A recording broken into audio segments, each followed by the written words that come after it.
அகம் நீ ஜகம் நீ அணுவான உலகின் அகலம் நீ எறும்பின் இதய ஒளி நீ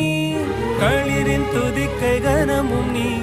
ஆயிரம் கை உண்டென்றால் நீ ஒரு கை தரக்கூடாதா ஈராயிரம் கண் கொண்டாய் உன் ஒரு கண் என்னை பாராதா உன்னில் சரணடைந்தே